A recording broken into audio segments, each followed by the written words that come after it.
21 years ago, a 22-year-old University of Missouri student vanished on her way home after a late shift, leaving no trace except a silent phone and an unanswered text. Authorities questioned friends, neighbors, and suspicious individuals around the area, but with no body found and too few clues to pursue, the investigation ultimately stalled. Yet, over those long years, the girl's parents never gave up hope, lighting candles every night and praying their daughter was still out there somewhere. Then one day, a shocking discovery in a suburban forest shook the entire case, uncovering long-buried secrets and shifting the investigation in ways no one could have imagined. Before diving into this haunting story, let us know where you're watching from, and if you find this video compelling, don't forget to hit subscribe. Columbia, Missouri, October 2004. The bustling college town entered another typical weekend evening, with the crisp, damp autumn air blanketing the streets, golden streetlights reflecting off rain-soaked pavement. The 9th Street area glowed with crowded bars, coffee shops, and stores, as University of Missouri students gathered in groups, their laughter, music, and car engines blending into the familiar rhythm of life. Amid this atmosphere, Allison Pierce, a 22-year-old senior psychology major, finished her evening shift at a small coffee shop on the corner. Co-workers recalled her as always cheerful, greeting customers with a gentle smile, though she seemed tired after a long day. At 9:15 p.m., security footage outside the shop captured Allison stepping out, wearing a faded denim jacket, a canvas backpack slung loosely over her shoulder, her long hair falling past her back, as she hurried into the thinning crowd on the sidewalk. The rain had just stopped, puddles reflecting the red and green neon signs from storefronts, mirroring her small figure blending into the bustle of a city that seemed safe. A witness at a gas station near Broadway later reported seeing Allison waiting at a traffic light, gripping her backpack strap, occasionally glancing around as if checking her surroundings, her eyes betraying a hint of unease, as though she sensed someone following her. That small detail stuck in his memory as she walked on and vanished from sight. In a nearby apartment, Allison's roommate sent her a quick text. "Home yet?" It was nearing 10 p.m. The phone showed the message was sent, but the screen remained empty, with no reply. That moment seemed insignificant, but it marked the final boundary between presence and absence. After 9 p.m., 9th Street grew quieter, the noise fading into a sudden stillness, leaving only the sound of wind rustling through trees and cars fading into the distance on the boulevard. Allison turned down a side street, her slender silhouette disappearing into the night. That was the last anyone saw of her, before the entire city faced a question that lingered for years. Where did Allison Pierce go that night, and what happened on the short walk from the coffee shop to her home? The next morning, the pale October sunlight filtered through the window of a small apartment on College Avenue, but it couldn't dispel the heavy atmosphere inside. Allison's bed was empty, the blankets neatly folded from the night before, with no sign she had returned. Her roommate, Sarah Miller, initially thought Allison might have stayed at a friend's after her late shift, but by 7 a.m., when Allison still hadn't appeared, worry turned to panic. Sarah called repeatedly, but the phone was off, and texts went unanswered. Trembling, she dialed the Columbia police, her voice hoarse. "My friend's missing. She didn't come home last night. This isn't like her." The report quickly reached the Pierce family in Jefferson City, about an hour's drive from Columbia. Allison's father, David, answered the police call, his hands shaking as he heard his daughter hadn't returned. Her mother, Linda, collapsed into a kitchen chair, tears streaming as Sarah confirmed Allison hadn't been home all night. Without hesitation, they packed a few clothes, threw them into a suitcase, and sped off, hearts pounding on the drive along Highway 63. Throughout the trip, Linda kept asking David, what if she crashed her bike? What if something happened on the way? David tried to sound reassuring, but his own tension showed in every glance. At the Columbia police station, the initial missing person report was filed, but investigators were cautious. They thought Allison might have gone out for the night or stayed at a friend's dorm, as similar cases with students often resolved after a few days. But when Sarah insisted Allison was disciplined, never staying out without notice, didn't smoke, and rarely drank, they began to take it more seriously. "She's not like other students. Allison always lets me know if she's going to be late," Sarah stressed, her eyes brimming with tears. In Sarah and Allison's rented apartment, the Pierce family gathered, waiting for news. Linda buried her face in her hands, her muffled sobs echoing in the quiet room. David sat beside her, staring at the phone on the table, as if expecting a miraculous call. Photos of Allison hung on the walls, her smiling at her high school graduation, on a family beach trip, now mirrors reflecting unbearable pain. The police began their initial steps.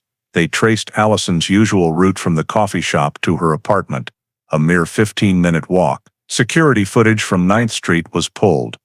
The videos clearly showed Allison leaving the shop at 9:15, passing a clothing store and a bookstore, but after turning onto Broadway, her trail vanished. The gas station camera nearby only captured reflections of light, not enough to identify the man the witness claimed to have seen near Allison. One investigator shook his head.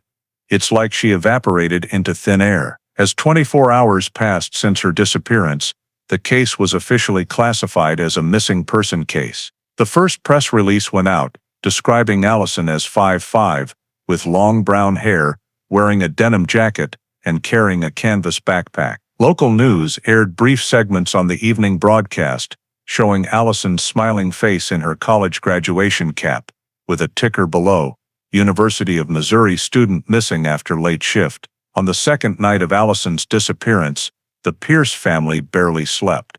Linda sat by the window, eyes fixed on the dark street, hoping her daughter would suddenly walk up. David paced the living room, repeatedly dialing Allison's number, hearing the cold automated voice. "The number you have dialed is currently unavailable." Each time, despair chipped away at their fragile hope. Columbia was no longer the peaceful college town it once seemed as news of Allison Pierce's disappearance spread through the streets. Within 2 days of the official missing person report, police coordinated with dozens of student volunteers to form the first search parties. Trained dogs sniffed Allison's old backpack and jacket, left in the apartment to track her scent. Groups fanned out across the city, around 9th Street, along Stevens Lake Park, and down the winding Missouri River, under the Highway 63 bridge. Calls of Allison's name echoed through the darkness, mixed with the sound of police sirens and flashlights sweeping through bushes and alleys. Allison's photos, both black and white and color, were hastily printed and plastered on telephone poles, supermarket windows, and university bulletin boards. The bold text read, "Missing, Allison Pierce, last seen October 15, 2004, with the police hotline number below." Every student passing by paused to look at the picture. A girl with a bright smile and long brown hair, now the center of collective anxiety. At Hy-Vee, flyers were tucked into shopping carts. At Ellis Library, students whispered updates to each other. The Pierce family joined every search, exhausted but refusing to stop. Linda, bundled in a thick coat, hands trembling as she held a flashlight, followed students through dark alleys. David, alongside police, scoured the riverbank, staring into the dark water, searching for any faint clue. "Allison, answer me," Linda whispered, her voice blending into the wind and fading away. On the 5th night after Allison's disappearance, hundreds gathered on the university quad for the first candlelight vigil. Small candles formed a circle, their flickering light trembling in the breeze, reflecting tear-streaked faces. Classmates shared that Allison was always helpful, staying late to help friends study. A professor, voice breaking, said, "She had a bright future, and we can't let this be forgotten." The air grew still, with only the candles' glow and Linda's quiet sobs as she clutched her daughter's photo to her chest. Amid these efforts, one detail pierced everyone's hearts. Allison's phone still rang. Each time police or family called, the familiar ring sounded, then fell silent. After a few moments, no one answered, no texts came back. This kept her loved ones trapped in a cycle of hope and despair. If the phone was still active, could Allison still be out there? But why no response? Police later confirmed the last signal came from near Broadway, matching the witness's account of her final sighting. After 9:30 p.m. that night, the phone went silent. Search teams worked tirelessly. In dorms, students printed flyers and formed groups to knock on doors. Some volunteers rowed along the Missouri River, shining flashlights into the vast darkness, calling Allison's name in faint hope. Columbia police set up a temporary command center in a parking lot near 9th Street, pitching a white tent, spreading city maps on tables, and marking searched areas. Each day, they updated the family. "We haven't found anything yet, but we'll keep going." Time crawled for the Pierce family, each hour stretching like a year. Linda, nearly collapsing from exhaustion, still clutched the phone, waiting for a miraculous call. David tried to stay calm, but his sunken eyes and trembling hands betrayed his fatigue. In the apartment, Sarah sat frozen before her computer, Allison's photo taped nearby, as if to remind herself this wasn't a nightmare. As the search reached its 7th day, scattered tips flooded the Columbia police station, bringing both hope and confusion. A taxi driver claimed he thought he saw a girl resembling Allison around 9:30 p.m. that night. He recalled stopping on Providence Avenue to pick up a man and a young woman. The man paid in cash, asking to be driven to the southern outskirts of town. The driver said the girl was silent, her long hair covering half her face, and at first glance, she seemed like Allison. But when police dug deeper, the clothing and description didn't fully match. Taxi records confirmed the car carried 2 unrelated passengers. The brief spark of hope fizzled, leaving the Pierce family in a deeper void. Another witness, a night shift worker at Casey's gas station near Broadway, reported seeing Allison talking to a middle-aged man by the soda machine around the time she was last caught on camera. The man wore an old khaki jacket, tall and thin with graying hair. Allison seemed tense, but the witness admitted it was just a fleeting impression from behind the counter. Police immediately followed up, reviewing the gas station's cameras, but the footage was too blurry. It showed only a dark-colored car parked nearby, speeding off soon after. The license plate was unreadable, smeared by rain on the lens. This deepened the case's mystery. If Allison had gotten into that car, it might have been her final moment in view.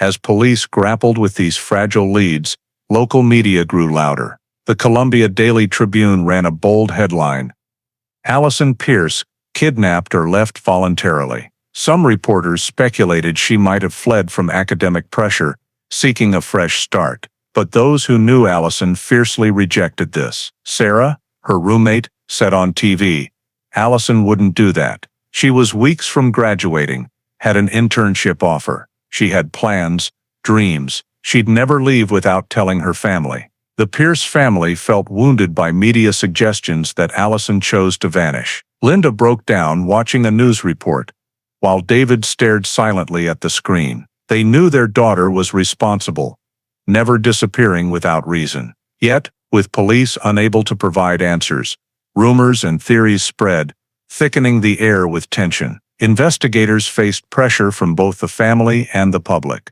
They reviewed every frame of footage from 9th Street to Broadway, hoping for an overlooked detail. But the pieces didn't fit. A taxi that led nowhere, a car with an unreadable plate, an unidentified man, all highlighted the void. Allison had vanished into nothing, and no one could say where she went after that corner. In the days that followed, Columbia police shifted from broad searches to probing Allison Pierce's close relationships. They started with the most mentioned name, Mark Reynolds, Allison's ex-boyfriend. The two had dated for over a year, but broke up in spring 2004 over differing future plans. Mark worked at an auto repair shop on the city's outskirts. When questioned, he was stunned and insisted he had no involvement in Allison's disappearance. He provided an alibi on the evening of October 15th.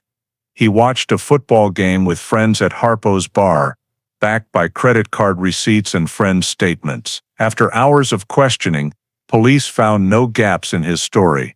ruling him out as a primary suspect. Next, Allison's co-workers at the coffee shop were interviewed. All described her as dedicated, quiet but friendly, never clashing with anyone. The manager confirmed Allison was punctual, heading straight home after shifts, never lingering or socializing.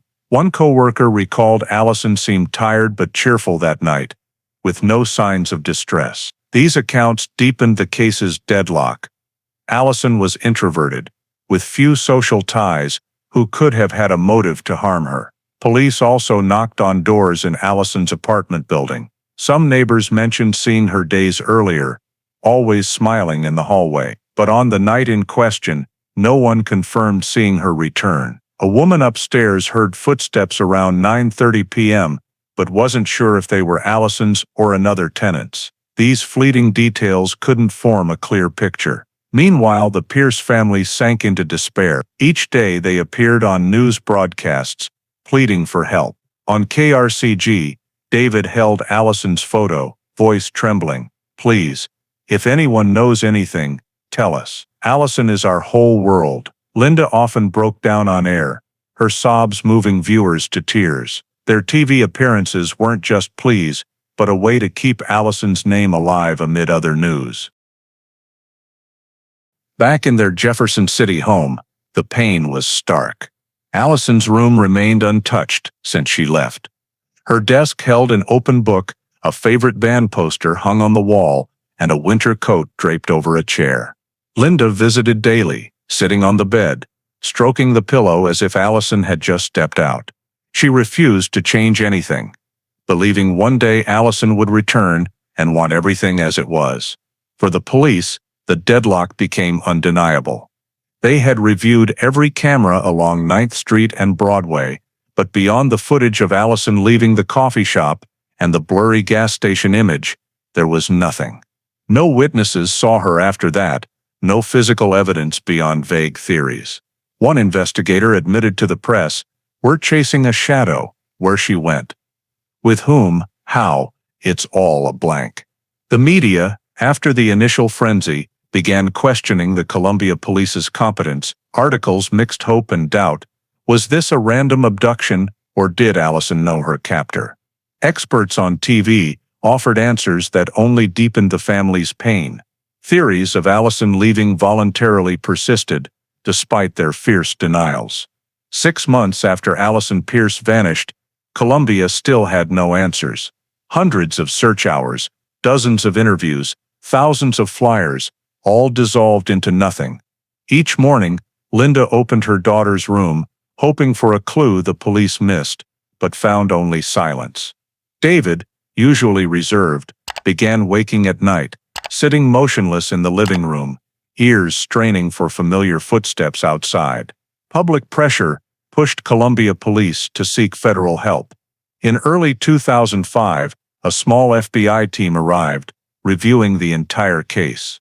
They checked phone records, compared similar missing person cases nearby, and brought dogs back to 9th Street and Broadway. But the results were zero. One agent told the family bluntly, "There's no physical evidence to follow. If there was a kidnapper, they left no trace." Those words made Linda sob at the station, while David silently gripped her hand. By summer 2005, the case's heat faded like a sudden rain shower. Police officially labeled Allison Pierce's file a cold case, meaning no dedicated team would actively investigate, only a few detectives updating it with new leads. The news struck the Pierce family like a second blow. Linda protested on TV. "My daughter can't just vanish and be forgotten." David, in an interview, choked up. "We won't stop. If the police can't, we'll keep searching." In the community, attention gradually faded. Columbia residents still remembered Allison, but the initial fear gave way to the habit of forgetting. Flyers posted on telephone poles, tattered under the summer sun and wind, with no one bothering to replace them. The student groups that once flocked to search for her dwindled to a few loyal faces, occasionally meeting the Pierce family to offer support. On television, Allison's case was relegated to brief news segments, overshadowed by sports and political events. But in the Jefferson City home, Hope, though fragile, endured. Linda kept her daughter's room untouched, still dusting the desk, still changing the flowers in the small vase by the window. She lit candles every evening, praying for Allison's return. David joined online forums, connecting with other families of missing persons, seeking to learn from their experiences. Every cold case can be reopened, he told himself, though deep down he knew the odds of success were nearly hopeless. From 2006 onward, Allison Pierce's disappearance faded into the shadows, but for her family, time stood still. Each October, on the anniversary of her disappearance, they held a memorial at Sacred Heart Catholic Church in Jefferson City. The red brick church, with its stained glass windows glowing in the autumn sunset, became the only place where the family found a semblance of peace. Each year, dozens of relatives, friends, and sometimes old classmates from the University of Missouri gathered, holding candles and praying for Allison. Linda often stood at the front pew, clutching her daughter's portrait, tears streaming down her cheeks as the priest prayed. May Allison find peace, and may her family find the truth. These ceremonies, year after year, were both a lifeline to hope and a blade cutting deeper into their pain. The media occasionally revisited the case, especially around anniversaries, but interest had waned significantly. Initially, the Columbia Daily Tribune published long articles with photos of the Pierce family under candlelight. By the fifth and sixth years, coverage shrank to a short column, Pierce family continues search for answers. TV news was similar, sometimes replaying a few seconds of Linda crying at a memorial, but viewers no longer paid close attention. Life in the city swept people forward, and Allison Pierce's name, though still remembered, faded in the community's memory. In the Jefferson City home, time passed heavily. By 2010, David began suffering from heart issues, with chest pains landing him in the hospital multiple times. Each time he lay in bed, he held his wife's hand and sighed. "I just want to know where she is before I die, that's all." His words, both bitter and helpless, brought Linda to tears. For her, the hope of finding Allison still burned brightly, but for David, each passing year reminded him the truth might never surface in their lifetime. Their home gradually became a small shrine to Allison. In the living room, a modest altar always held fresh flowers, a framed photo of her radiant 22-year-old smile, and a white candle burning through the night. Linda replaced the candle each morning, a compulsory ritual. A 2004 calendar still hung on the wall, October 15th marked in red. In Allison's room, everything remained untouched.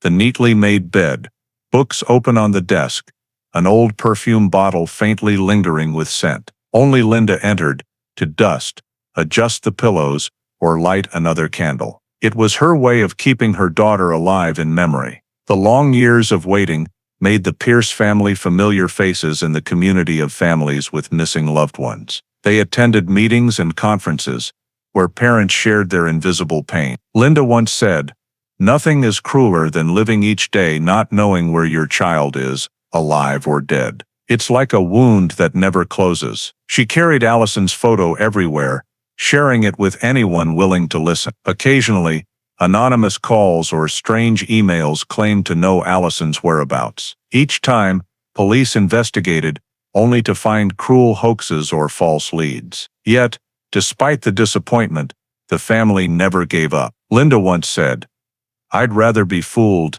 10 times than miss a real chance." That persistence kept Allison's story from vanishing entirely, though it flickered faintly in brief news reports and the hearts of loved ones. From 2006 to 2015, over 10 winters passed. Each candle lit at Sacred Heart a testament to perseverance against the storm. But outside, the world changed, while for the Pierce family, time remained frozen at 9:15 p.m., October 15th, 2004. That was the unerasable divide. Before it, a young woman full of promise. After it, an endless void. In November 2016, Rock Bridge Memorial State Park, known for its limestone caves and year-round hiking trails, lay steeped in the biting chill of late autumn. A local hunter, tracking a deer, noticed something pale glinting through the thick layer of decayed leaves. He knelt, brushing aside the damp foliage, and his heart froze when he realized it wasn't limestone or a tree root, but a piece of a human skull emerging from the earth. Shocked, he stumbled back, trembling as he called the Boone County Sheriff's Office. Within an hour, police and forensic vans arrived, sealing off the area. The scene quickly became a focal point. Yellow tape stretched across the trail, officers keeping curious onlookers dozens of yards away. The forensic team set up a white tent in the forest, generators humming, halogen lights piercing the thick fog. Technicians in white hazmat suits knelt, carefully brushing away dirt and leaves with soft tools. More bone fragments emerged, scattered within a few yards. Nearby, they found tattered clothing, fabric frayed, but still recognizable by its stitching. A decayed wallet lay buried, containing only a University of Missouri student ID.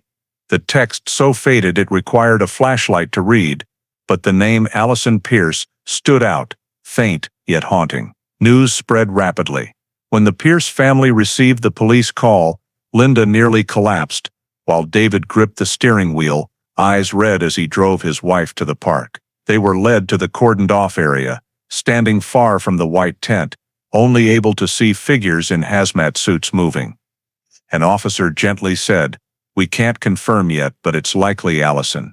Linda sobbed uncontrollably, collapsing to the ground, while David held her tightly, his body shaking. After 12 years, the fear they tried to suppress was now undeniable. In the following days, the forest became an excavation site. Forensic experts collected every bone fragment, every scrap of fabric, every item that might hold evidence. Cameras flashed, documenting every angle. Sealed plastic bags were loaded into specialized vans. Few words were spoken, only the sound of pens signing reports and generators humming amid the wind whistling through the trees. Reporters crowded outside, cameras aimed, questions shouted but unanswered. For Columbia, the news was an earthquake. Allison Pierce's name, faded in many memories, surged back into headlines. Evening news opened with images of the white tent in the forest, a ticker below, possible remains of missing student, found after 12 years. Old classmates called each other, sharing memories of Allison. The friend who sat beside them in class, joined clubs, now reduced to bones in the cold earth. The Pierce family endured their worst days. They were asked to provide Allison's dental records for comparison. Linda, trembling, handed over the old medical file she kept in a drawer, tears staining the pages. At a brief press conference, David spoke only one sentence: "We waited 12 years for this day, but our hearts were never ready." When the excavation concluded, evidence was sent to the Missouri State Forensic Laboratory. Analysts spent hours reconstructing the skeleton, measuring every detail. Using DNA extracted from teeth, they prepared for final confirmation. But for the family, the wallet, clothing, and student ID were already undeniable truth. That night, Linda sat in Allison's room, lighting a new candle on the small altar, staring at her photo, and whispering, "I found you, my girl. But where were you all these years?" For the community, the discovery not only ended speculation that Allison had left voluntarily, but sparked a new fear: she was the victim of a crime. Headlines blared, "From missing to murder, Allison Pierce's case reopened." In coffee shops, students whispered, "If this could happen to Allison, who among us is safe?"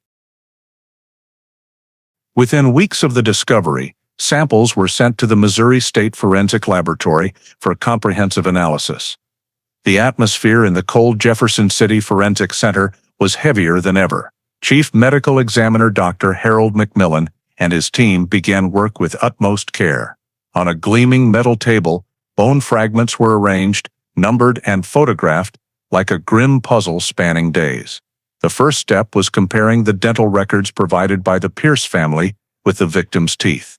Linda had shakily handed over the file days earlier, and now every detail matched perfectly. There was no doubt the remains under the leaves at Rock Bridge were Allison Pierce's. When the official confirmation came, Linda fainted in David's arms. After 12 years of fragile hope, the truth was clear. Allison was dead.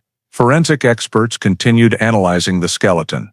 They found a long fracture on the skull, behind the head, suggesting a heavy blow from a blunt object. The fracture didn't resemble a natural fall, but showed a clear downward force. Several ribs also showed signs of fracture, likely from a strong impact at the time of death. These signs convinced investigators that Allison was the victim of a violent attack, not an accident or self-inflicted injury. The clothing found at the scene, though decayed after over a decade underground, held suspicious clues. The faded denim jacket, iconic from the night Allison vanished, had large tears at the shoulder and back, inconsistent with natural wear. Her jeans were torn at the thigh, likely from forceful pulling. These details reinforced the theory of a violent assault before her death. Some fabric scraps were sent for testing, hoping to recover foreign DNA. In a preliminary report to Columbia Police, Dr. McMillan wrote, "Based on the skull fracture,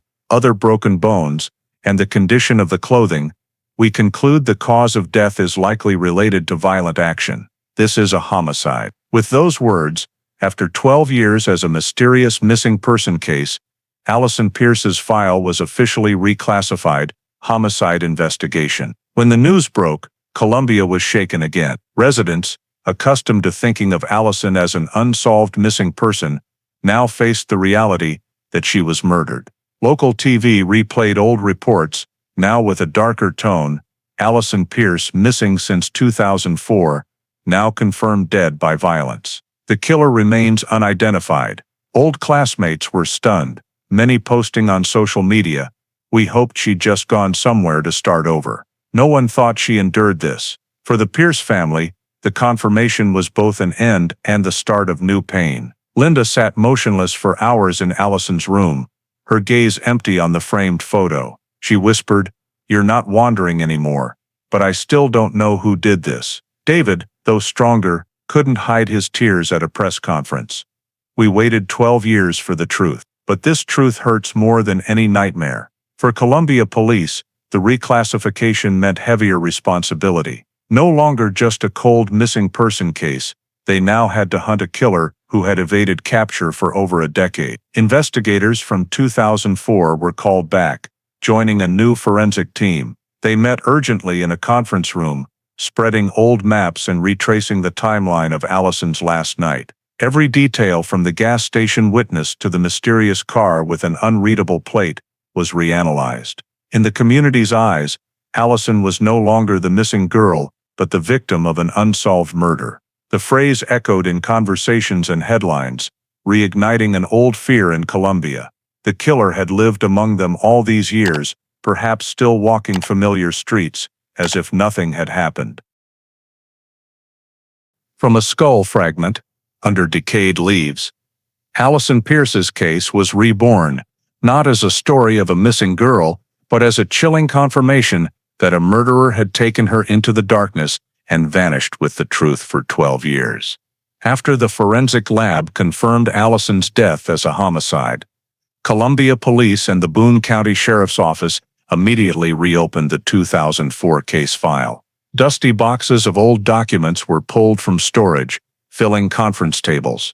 Inside were witness reports, blurry VHS tapes from security cameras, and hundreds of crime scene photos. Younger investigators, new to the case, pored over 12-year-old typewritten pages. What seemed cold now reignited, and everyone felt the weight of responsibility to find the person who took the life of the 22-year-old. Among the preserved evidence, the most critical items were Allison's denim jacket and sneakers from the night she vanished. In 2004, forensic technology was limited, and DNA analysis often couldn't isolate samples from contaminants. Now, with touch DNA techniques, analysts could extract biological traces from mere skin cells left on fabric. The jacket was spread under special lighting, every thread swabbed with specialized tools. The tears at the shoulder and back were closely examined, as they might indicate where the killer grabbed and pulled Allison during the attack. The work stretched on for weeks, but finally, the Missouri Forensic Lab announced news that left the entire investigative team holding their breath. They had found male DNA on the jacket. Initial analysis showed it didn't belong to Allison or any investigator who handled the evidence. The sample was intact enough to create a complete DNA profile. In a case stalled for over a decade, this was deemed the first real key. The information was reported immediately at an internal meeting. On the whiteboard, the lead investigator drew a red circle around the words, "Unknown male DNA." "For 12 years, we've chased theories, but now, for the first time, we have someone to track," he said. His voice slow but resolute. The room fell silent, then nods followed. The silence wasn't just agreement, it was hope reignited. The Pierce family was privately informed. Linda sobbed when told that biological evidence of the killer had been found. David gripped his wife's hand, whispering, "At least now we know Allison didn't just vanish. Someone did this, and he'll pay." After years of waiting, they heard words that warmed their hearts. "We have a real lead." News of the DNA discovery wasn't widely released, but whispers spread in Colombia. Short articles in the Tribune mentioned significant progress in the Allison Pierce case. Old friends of Allison called the family, their eyes sparking with hope that justice was no longer far off. At the police station, a plan was set. The DNA would be entered into CODIS, the national database of criminal DNA profiles. If lucky, it might match someone previously arrested nationwide. If not, the team would turn to a more complex method, genealogical DNA, tracing the suspect's relatives to narrow down to him. Whatever the outcome, everyone knew that from this moment, the Allison Pierce case was no longer just a painful memory. It was back, with a lead strong enough to change everything. In early 2020, the male DNA from Allison's denim jacket was officially entered into CODIS, the U.S. National DNA Database. The investigative team waited in silence, hoping a name or criminal record would emerge to dispel 16 years of darkness. But when the results came back, disappointment struck. No direct matches. The man whose DNA was on Allison's jacket had never been arrested or left a DNA sample in the system. The deadlock seemed to return, but by then, forensic science had entered a new era. The investigators turned to a powerful yet controversial tool, genetic genealogy, tracing the suspect's relatives through public DNA databases. The process was far from simple.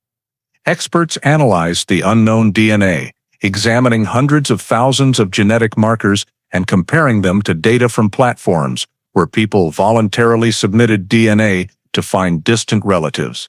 Faint connections emerged. A man in Arkansas shared 2% DNA. A woman in Illinois shared 5%.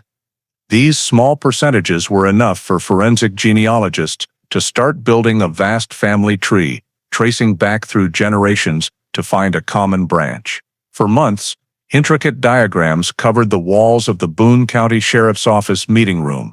Unfamiliar names were written in red marker, connected by dozens of crisscrossing lines. From distant relatives, a family living in Columbia, Missouri, emerged. Among them stood out a name from 16 years ago, Thomas Keller. Keller wasn't unknown to veteran investigators. In 2004, at age 38, he lived in an old apartment just 2 blocks from Allison's. He was briefly questioned due to minor prior offenses involving harassment of women, but with no evidence, police ruled him out.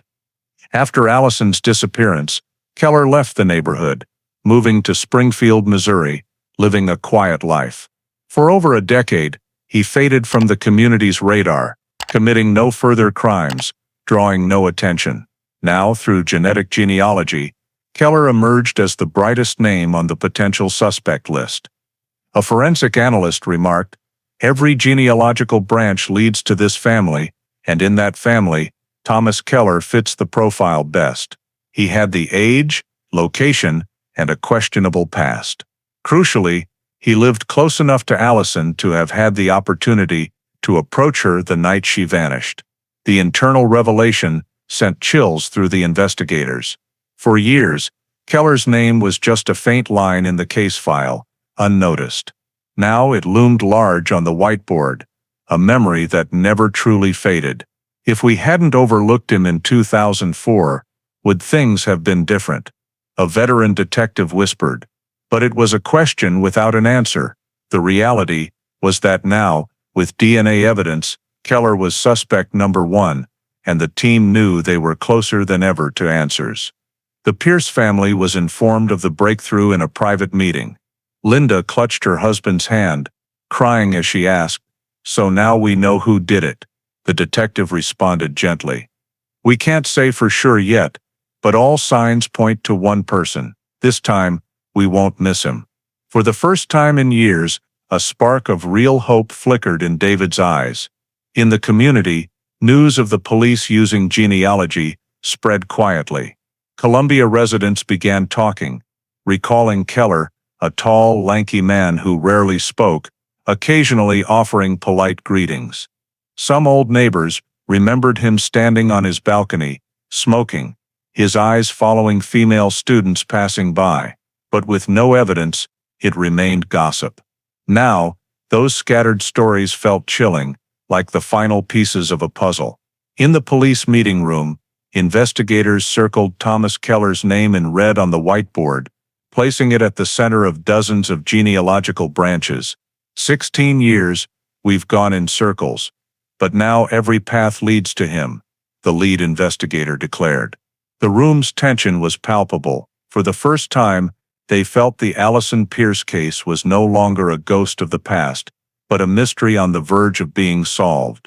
In 2004, when Allison Pierce vanished, Thomas Keller, then 38, lived in a rundown apartment on Locust Street, just 2 blocks from Allison and her roommate. He wasn't a stranger to neighbors, tall and thin, with dark brown hair flecked with gray, often wearing a faded khaki jacket, rarely engaging in conversation. People recalled him as a loner, sometimes smoking on his balcony, watching the busy student street below. Some women in the neighborhood mentioned feeling uneasy under his gaze, but no one had concrete evidence to report him. Police records showed Keller's murky past. In 1999, a supermarket employee accused him of harassment, claiming he followed her in the parking lot and made inappropriate comments. The case reached the station but fizzled out due to lack of witnesses and the victim's fear of pursuing it. 2 years later, another female student reported Keller approaching her at a bus stop, placing a hand on her shoulder as she tried to walk away. Again, with no physical evidence, and Keller denying it as a misunderstanding, the case was closed, leaving only faint traces in the system. When Allison disappeared, Columbia police knocked on Keller's door. He claimed he was home watching football alone on October 15th, with no one to corroborate his story. Detectives noted it, but with no physical evidence and too many potential suspects in the student community, Keller was quickly dismissed. In the brief EL system brief interview report, an officer noted, "Seems odd, but not enough basis." Those cold words now cut like a blade in the investigators' hearts, as the killer might have sat right in front of them back then. After 2006, Keller abruptly left Columbia. He sold his apartment, moved to Springfield, Missouri, and lived what seemed a quiet life. New neighbors described him as reserved, working odd jobs for a construction company before becoming a freelance plumber. He caused no trouble, had no further criminal record, and faded into the quiet of the industrial city. The few who knew him said he kept to himself, had no friends or family, and occasionally visited a bar alone before returning to his small suburban house. This normalcy made him vanish from most people's memories. In Columbia, Keller's name was just a shadow in an old file. But when genetic genealogy pinpointed him in 2020, he emerged as the only one fitting all the facts: proximity to Allison, a questionable past, and now DNA tying him to the scene. The words, "seems odd," from the 2004 report now echoed like a missed warning. In early 2021, after genetic genealogy zeroed in on Thomas Keller, Boone County Police launched a covert surveillance operation. They knew the 2004 case had let him slip through, and this time, no mistakes could be made. A team of detectives took turns tracking Keller's every move in Springfield, noting his routine: early mornings driving his old pickup to plumbing jobs, lunch at a fast food joint, evenings back at his small suburban house. Keller lived so quietly, he was almost invisible, but that silence only deepened suspicion. Their goal was clear: obtain a direct DNA sample from Keller to compare with the sample on Allison's jacket. The surveillance stretched on for weeks. Detectives noted he frequented a familiar gas station on Glenstone, buying coffee and water, then smoking outside. One March morning, the opportunity arrived. Keller drank half a bottle of water, tossed it in the trash, and drove off. A plainclothes agent swiftly retrieved the plastic bottle, still bearing lip marks, and sealed it in an evidence bag. The entire action was recorded to ensure legality. The bottle was rushed to the Missouri State Forensic Lab, where technicians worked urgently. They carefully swabbed the bottle's rim, extracting residual skin cells. As the analyzer ran, the team waited, breathless. Hours later, the results appeared on the screen. The DNA profile matched perfectly with the male DNA found on Allison's denim jacket in 2004. There was no room for chance. Thomas Keller was the person who had direct contact with Allison the night she vanished, and this genetic evidence was undeniable. When the report landed on the commander's desk, the room fell silent for a moment before erupting. A veteran detective whispered, 17 years, and we finally have him. The truth was locked in by technology that didn't exist in 2004. From a discarded water bottle, a buried past nearly 2 decades old came to light. The Pierce family was informed soon after. Linda's hands trembled, clutching the chair, tears streaming. She couldn't speak, only repeating, "It's him, finally." David sighed heavily, a mix of pain and relief. "Allison, our girl Justice, is finally near." They had waited 17 years for this moment, and though nothing could bring their daughter back, the truth had found its voice. For the police, the DNA from the bottle was the critical evidence for an arrest warrant. In the report to the Boone County prosecutor, investigators wrote clearly, 100% match between Thomas Keller's DNA and the DNA on the victim's jacket. No reasonable doubt remains. This was the final piece, turning Keller from a potential suspect to the direct perpetrator. During the days awaiting the warrant, detectives continued monitoring Keller, wary of him fleeing. But Keller went about his routine, unaware his smallest actions were under scrutiny. The sight of the lanky man casually buying coffee, chatting briefly with gas station staff, only chilled everyone. A killer could blend into a community, living a normal life for nearly 2 decades, among people unaware of the truth. When the arrest warrant was signed in May 2021, no one on the team had any doubts. The DNA evidence was an insurmountable wall, and this time, Thomas Keller had no chance to escape. With a discarded water bottle, justice had found its way back. In May 2021, with sufficient legal evidence from the DNA results, Boone County Police, in coordination with Springfield authorities, executed a covert but meticulous arrest plan. Dawn had barely broken when unmarked cars quietly surrounded the small street where Thomas Keller lived. He still resided in a weathered 1-story house on the edge of Springfield, with a faded tile roof and a front yard overgrown with weeds. As Keller stepped out in work clothes, preparing to drive his pickup to a job, 3 agents swiftly approached, guns drawn, voices firm.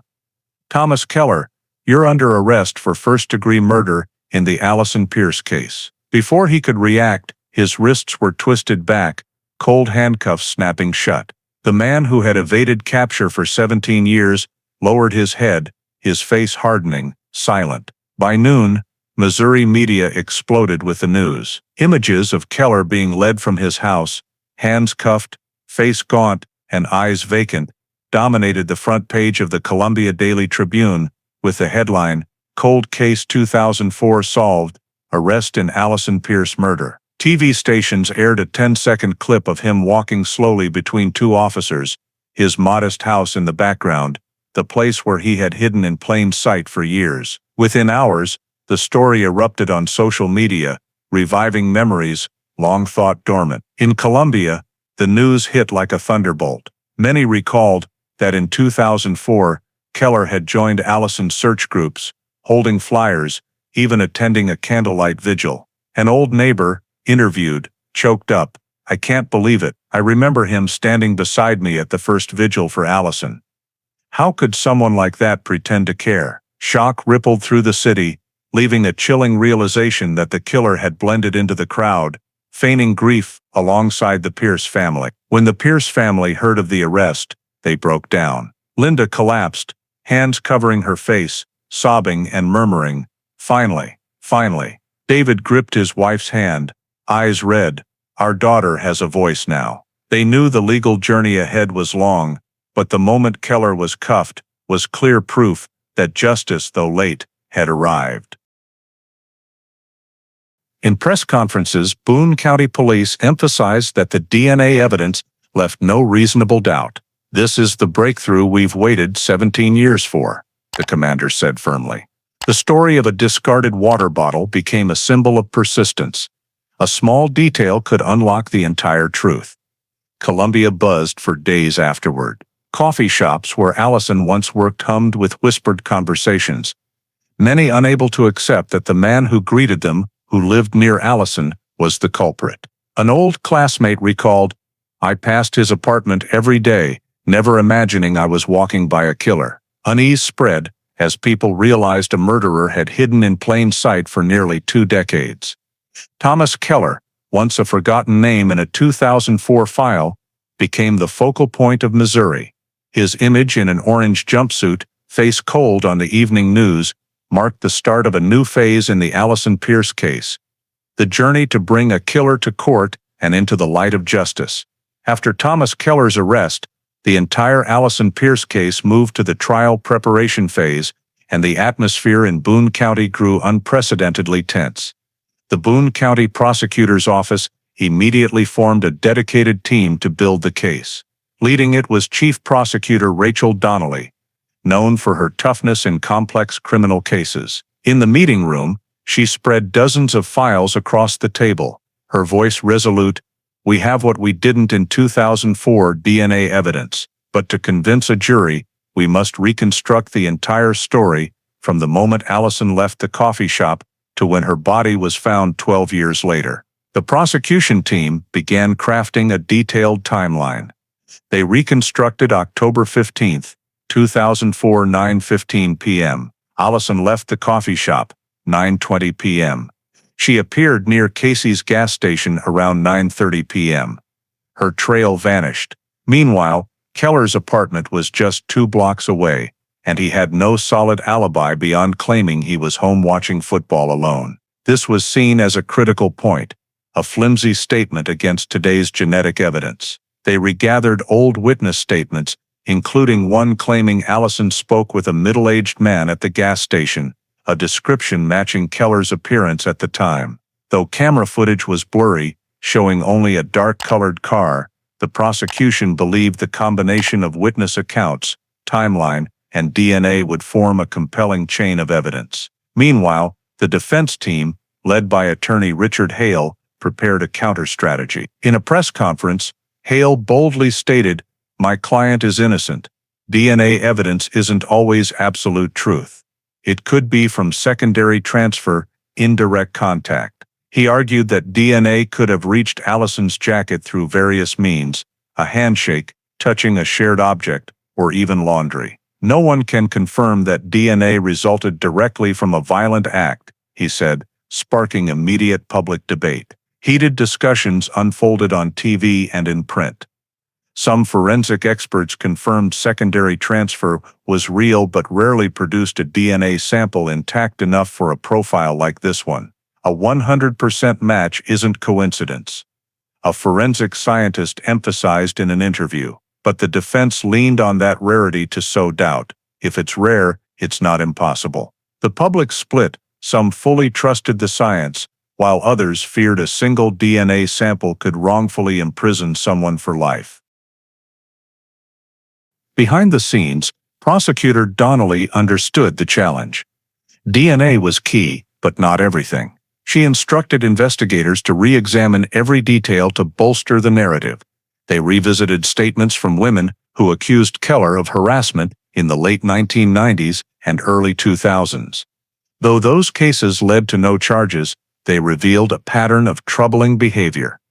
Police also tracked down a former neighbor who recalled Keller abruptly leaving town after Allison's disappearance, selling his apartment hastily. These details, though indirect, helped the prosecution paint a picture of a dangerous man, not the harmless neighbor the defense portrayed. In closed-door meetings, Donnelly and her team tirelessly rehearsed their strategy before a mock jury. They practiced telling Allison's story in plain language, emphasizing the Pierce family's pain and their 17-year wait for justice. "We're not just presenting facts," Donnelly reminded them. "We must make them see Allison as a living, breathing person with a future stolen." Meanwhile, the forensic team prepared presentation slides, DNA comparison images, and statistical charts to prove the certainty of the match. On the opposing side, Attorney Hale worked relentlessly to sow doubt. He interviewed independent experts, preparing to argue that genetic genealogy was legally controversial and not standardized across all states. He also highlighted Keller's participation in Allison's 2004 search efforts to portray him as a concerned citizen. In Hale's view, if even one juror wavered, believing there was a chance of innocence, his job was done. The entire Columbia community followed each step of the preparations. The press dubbed it Missouri's trial of the decade. People discussed it in bars, on campus, in churches. Would DNA be enough to convict? Could Keller escape justice again? For the Pierce family, each day brought more tension. Linda lay awake many nights, fearing the jury might be swayed by convoluted arguments. David tried to stay calm, but deep down, his greatest fear was hearing a not enough evidence verdict. As the trial date neared, the city's atmosphere grew heavy. Allison's photos reappeared in the media, now alongside Keller in an orange jumpsuit. Residents knew the fight for justice wasn't over. It was entering a new chapter, where every testimony, piece of evidence, and counter-argument could shift a man's fate, and more, determine whether Allison Pierce's death would be rightly named murder. In June 2022, the Boone County Courthouse became the focal point of Missouri. From early morning, dozens of reporters gathered, cameras aimed at the main entrance. Crowds packed the outside, eager to witness the conclusion of the Allison Pierce case, a cold case that haunted nearly 2 decades. Inside the courtroom, every seat was filled. The Pierce family sat in the front row, followed by old friends, former classmates of Allison, and Columbia residents who never knew her but came to support. The air was tense, silent, broken only by the judge's gavel signaling the trial's start. Chief Prosecutor Rachel Donnelly stood, her voice clear but somber as she mentioned Allison. She began with a timeline of October 15, 2004. Blurry security footage showing Allison leaving the coffee shop at 9:15 p.m. The photo of Casey's gas station, where a witness saw her talking to a middle-aged man. On a large screen, details connected time, place, and the mysterious gap when Allison vanished. Then the prosecution shifted to the DNA evidence. Enlarged gene segments appeared, with an expert explaining, the male DNA on Allison's jacket matches 100% with the sample from a water bottle Thomas Keller discarded in 2021. The chance of a random match is 1 in trillions. The courtroom stirred, then fell into absolute silence. Witnesses were called. An elderly man, a driver who stopped at the gas station that night, took the stand. His voice trembled as he recalled, "I saw a young girl, long hair, talking to a man, tall, thin, brown hair. Around 40. When I saw Keller's photo, I knew it was him." That testimony, after nearly 18 years, struck like a dagger through the defense's wall. When the Pierce family spoke, the courtroom couldn't hold back its emotions. Linda stepped up, hands shaking, holding Allison's photo, her voice breaking. "My daughter was 22, a senior with dreams and a future. We lived 17 years not knowing where she was, if she was alive or dead. We lit candles every night, praying in despair. Today, we only ask that justice name the one who took Allison from us." Sobs echoed through the room. Many bowed their heads, wiping tears. David, Allison's father, also stood, his voice heavy. "I just want to look Keller in the eye and say you could never erase our daughter's memory. She lives on in our hearts in this community." The defense tried to counter, emphasizing secondary transfer, that DNA could have reached Allison's jacket indirectly. They argued the lack of a direct witness to Keller's crime left gaps. But when the prosecution asked, "How do you explain the 100% DNA match on the victim's jacket and the bottle Keller drank from?" The courtroom buzzed with the jury listening intently. For days, prosecution and defense battled fiercely. But the scientific evidence and timeline formed a complete picture. Allison was stalked, approached, and attacked by Keller, leading to her death. And for 17 years, he hid behind the facade of a normal neighbor.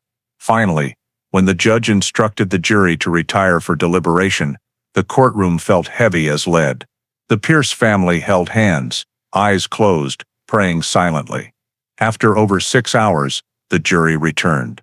The foreperson spoke clearly.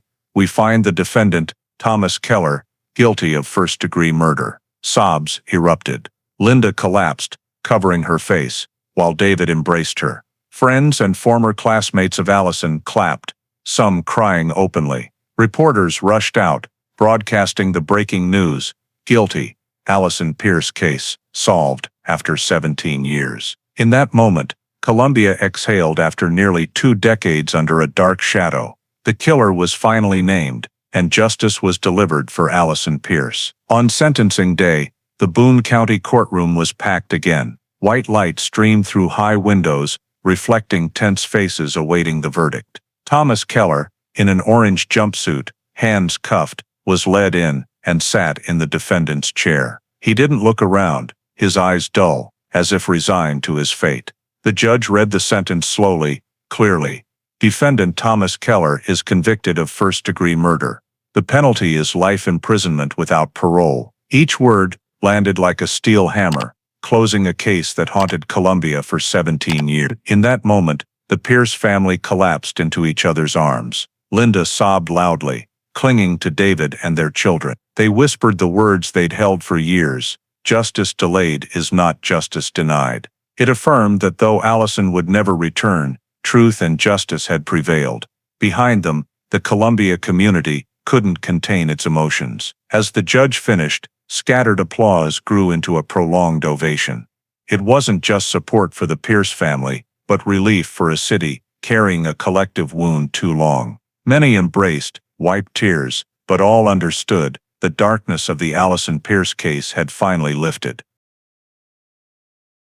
Prosecutor Rachel Donnelly stood, turning to the Pierce family, nodding slightly, as if fulfilling a promise. For her and the investigative team, the verdict wasn't just a legal victory, but proof of persistence from a case thought forever cold. They followed every shred of evidence, every DNA strand, to make the killer face justice. Keller showed no reaction. He sat motionless, eyes vacant, lips pressed tight. No one knew what he thought: regret, anger, or emptiness. But it no longer mattered. As guards led him out, the door slammed shut behind him, sealing his life behind bars with no day of freedom left. The verdict became instant news across Missouri. Headlines blared: "Thomas Keller sentenced to life without parole. Justice for Allison Pierce." Local TV opened evening broadcasts with Linda holding her daughter's photo, tears falling on a faint smile of relief. National papers covered it, citing it as a prime example of how DNA genealogy revolutionized cold case investigations in America. In Columbia, many saw the sentencing as a historic milestone. At the coffee shop where Allison worked, former co-workers gathered, lighting small candles and recalling the 22-year-old with a gentle smile. At the University of Missouri, students held a memorial on the central lawn, raising banners, "Justice for Allison." It was a declaration she would never be forgotten. The Pierce family, though in pain, found closure. David told reporters after the trial, "We lived 17 years in darkness. Today, light returned, though late. Allison deserved to be named in justice." Linda, voice trembling, said simply, "My daughter has her justice. That's enough." In the courthouse hallway, strangers approached Linda and David, offering hugs and whispered condolences. It was the power of community, empathy turned into action, bridging gaps between strangers. Columbia, after this verdict, was no longer just the city where a student was killed, but a place proving that even delayed, justice could arrive. Thanks to science, persistence, and a family's undying love. That day, as the sun set over Missouri, a vibrant orange-red glow bathed the Boone County Courthouse. In the hearts of those who witnessed it, Allison Pierce's story entered its final chapter, one of truth, justice, and a memory preserved forever. After the sentencing, the Allison Pierce case's aftershocks rippled through Columbia and Missouri. Local papers like the Columbia Daily Tribune and St. Louis Post-Dispatch, along with national networks, ran continuous coverage not just about Keller's life sentence, but the 17-year journey to justice. Headlines flooded, "Justice finally, for Allison."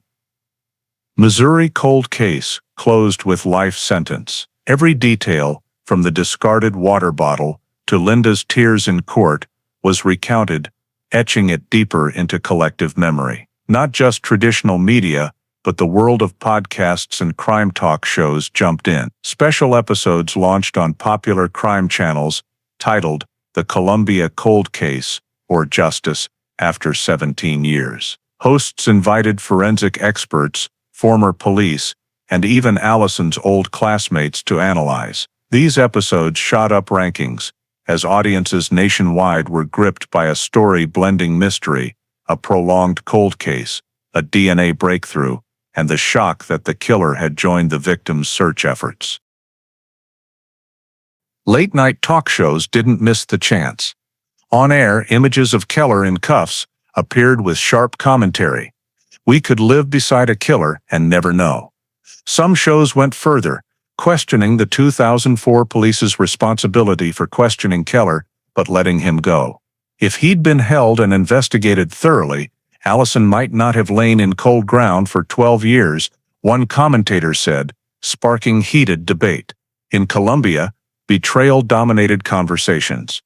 Many residents recalled past encounters with Keller, unable to hide their horror. A middle-aged woman told the press, "We ate dinner with him at a small neighborhood party.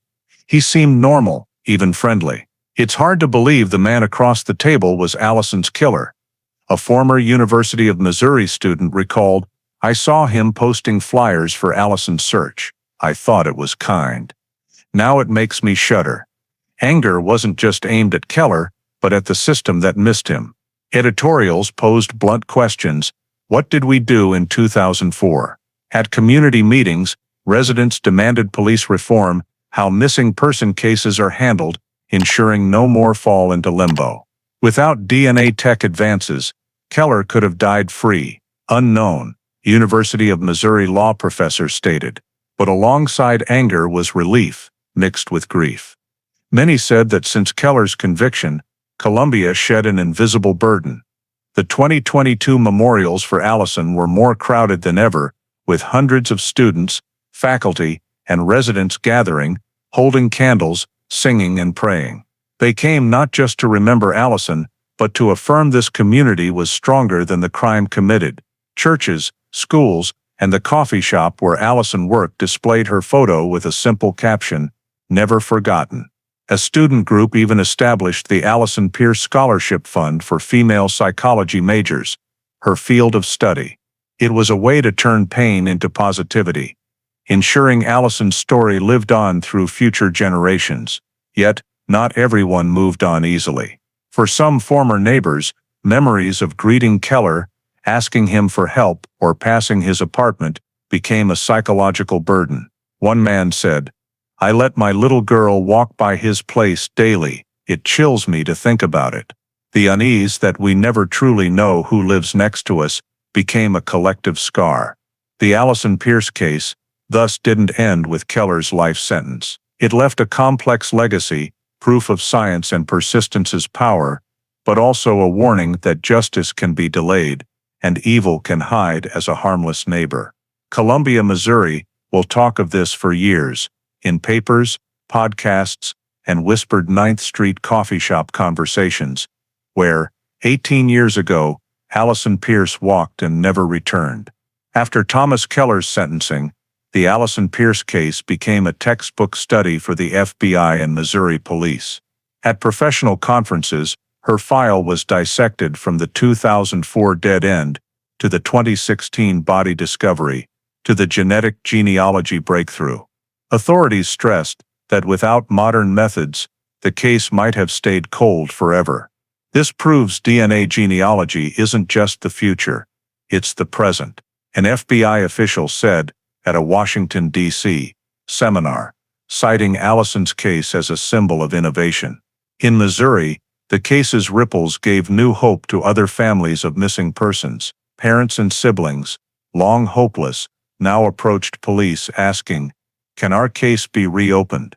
Hotlines received dozens of weekly calls, many about cold cases from the 1980s, 1990s. Louis' mother said on TV, "If Allison was found after 17 years, my daughter could be too. I'm not sure, but I have hope again." Allison's case turned pain into momentum, inspiring others to demand justice. Among Missouri lawmakers, the case sparked debate. Legislators proposed bills to increase DNA analysis funding. Previously, many old case samples sat in storage due to high costs. Now, with proof a tiny DNA sample could solve a case, pressure to fund it became undeniable. "We can't let another Allison Pierce wait 17 years for justice," a senator said at a hearing. Of course, challenges arose.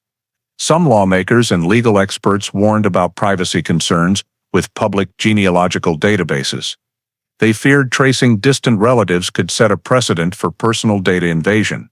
But the community, especially victims' families, strongly supported it. "If it brings crime to light, what's to debate?" Linda Pierce said at a press conference. Eyes wet but voice firm, thanks to Allison's case, Missouri launched a pilot program, a partnership between state police, the FBI, and DNA tech companies to revisit unsolved cases. Forensic technicians were trained in touch DNA, genealogical mapping, and building family trees from tiny data fragments.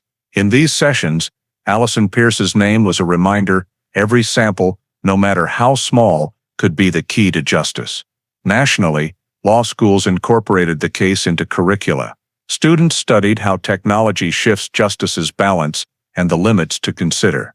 The Allison Pierce case became a thesis topic, research paper, and debate subject on ethics and law. It wasn't just a closed case, but a gateway to bigger questions: how far will technology go, and what must the legal system do to keep up? Ultimately, the case's greatest legacy wasn't just Keller's life sentence, but its proof that justice should never be deemed hopeless. From an old denim jacket, from a few skin cells, a truth buried 17 years was brought to light. For Missouri and thousands of families across America, Allison Pierce's story showed that science, law, and hope, when combined, can make the impossible real. At Columbia Cemetery on an early autumn morning, white mist blanketed orderly rows of gravestones under shedding trees. Amid a small plot, a headstone reading Allison Marie Pierce, 1982-2004, stood quietly, never alone. The stone was covered with fresh flowers, white daisies, red roses, and wildflowers brought by University of Missouri students. A small glass-framed photo of Allison's radiant smile sat there, her bright eyes seeming to watch visitors. No longer a buried painful memory, this became a meeting place for love, grief, and faith that justice was served. Linda and David Pierce stood by their daughter's grave, hands clasped, eyes marked by nearly 2 decades of struggle. They didn't sob as in years past, but shared a quiet blend of sorrow and peace. Linda placed her hand on the headstone, whispering, "My girl, it's finally clear. You're no longer silent in the dark." David squeezed his wife's hand, gazing into the distance, his voice warm. "We kept our promise to you, Allison." Though late, justice came. Around them, Allison's old friends, now adults with families and careers, bowed silently. A few young students, who never knew Allison but learned her story through media and classes, brought flowers. They whispered that Allison had become a symbol, not just a crime victim, but proof of persistence, of a family and community's strength in reclaiming justice. The media, once crowding the trial, now had only a few reporters quietly snapping photos, leaving peaceful space for the family. The final article that day had a simple closing: "Justice may come late, but it never vanishes." It wasn't just a farewell to Allison, but a message to all living in the shadow of unresolved loss. As the sun rose higher, its light pierced through the foliage, reflecting off the gleaming headstone like a greeting. The Pierce family lingered a moment longer, then quietly turned away, carrying the sense that the circle of grief had finally closed. Allison would remain here forever, in the memories of those who loved her, in the heart of Columbia, and in Missouri's history, as a reminder that justice, no matter how delayed, is a flame that never dies. The story of Allison Pierce, the 22-year-old student who vanished in Columbia, Missouri, in 2004, and the 17-year journey to find justice, is not just a shocking criminal case, but a reflection of much about American society today. We see the power of technology when a tiny DNA sample on a denim jacket and a discarded water bottle brought Thomas Keller to court, proving science can shift the scales of justice. But the story also reminds us that human systems can fail. Police questioned Keller in 2004, then let him go for insufficient evidence. This offers a lesson for modern life: stay vigilant against complacency, and never dismiss subtle warning signs, no matter how small. Columbia residents dined and prayed with Keller, and now they feel deeply betrayed. This detail shows that a normal exterior doesn't guarantee safety, and communities must be more open to heeding warnings from women, from potential victims like those Keller harassed, but who weren't believed. Another lesson comes from the Pierce family.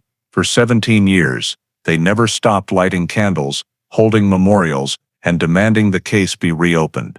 That persistence kept Allison's name alive, creating moral pressure to keep police from forgetting the case. In today's America, with thousands of cold cases still unresolved, this lesson is invaluable.